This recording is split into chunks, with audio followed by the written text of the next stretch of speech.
ஹரே கிருஷ்ணா. வாழ்க்கையில பிரச்சனையே இல்லாத நபர்கள் யாருமே கிடையாது. ஏன்னா இந்த ஜட உலகம் முழுக்க முழுக்க துன்பங்கள் கொடுக்குற ஒரு இடம் தான் அப்படின்னு பகவத்கீதையில சொல்லப்பட்டிருக்கு. ஆனா இவங்க எப்படி பிரச்சனையை கையாண்டாங்க, ஒரு பெரிய ஆபத்தை எப்படி ஃபேஸ் பண்ணாங்க. அதாவது கிழக்கு பெர்லின், மேற்கு பெர்லின், ஜெர்மனி ரெண்டா பிரிஞ்சிருந்த காலம், போர்க்காலத்துல. அப்ப கிழக்கு ஜெர்மனிக்காரங்க என்ன பண்றாங்கன்னா, மேற்கு ஜெர்மனியுடைய காம்பவுண்ட்ல போயிட்டு அந்த எல்லையில போயிட்டு ஃபுல்லா இருக்கிற எல்லா குப்பையும் கொட்டிடுறாங்க. எதுக்குன்னா சண்டை போடுறதுக்காக.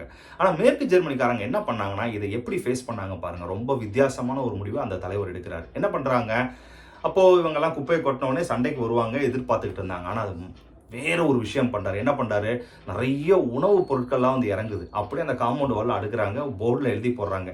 உங்ககிட்ட இருந்ததை நீங்க எங்களுக்கு கொடுத்துட்டீங்க, எங்க கிட்ட இருக்கிறத நாங்க உங்களுக்கு கொடுக்குறோம், இன்னும் வேணும்னா கூட கேளுங்க. ஸோ அந்த சண்டைக்காக அவசியமே இல்லாமல் போயிடுச்சு. கொஞ்ச நாளில் அந்த காம்பவுண்ட் வால் இடிச்சு ரெண்டும் தனித்தனியாக இருந்த ஒரே நாடு ஆயிடுச்சு. பிரச்சனைகளை எப்படி நம்ம கையாளுறோம் அப்படிங்கிறத பொறுத்து தான் எல்லாருடைய ரிசல்ட்டும் மாறுபடுது. இதே தான் பகவத்கீதையில், அதாவது கிருஷ்ணர் அர்ஜுனனுக்கு உபதேசம் பண்ணியிருக்கார். வாழ்க்கையில் வரக்கூடிய நெகட்டிவான விஷயங்கள், எதிர்மறையான நபர்களை எப்படி நம்ம கையாளணும் அப்படின்னு பகவான் நமக்கு கீதையில் சொல்லியிருக்கார். நம்ம வாங்கி வச்சிருக்கோம், ஆனால் யாருமே சரியாக படிக்கிறது இல்லை. இனிமேலாவது படிக்கிறதுக்கு முயற்சி பண்ணுவோம். ஸோ இதை மற்றவங்களுக்கு நம்ம சொல்லுவோம்.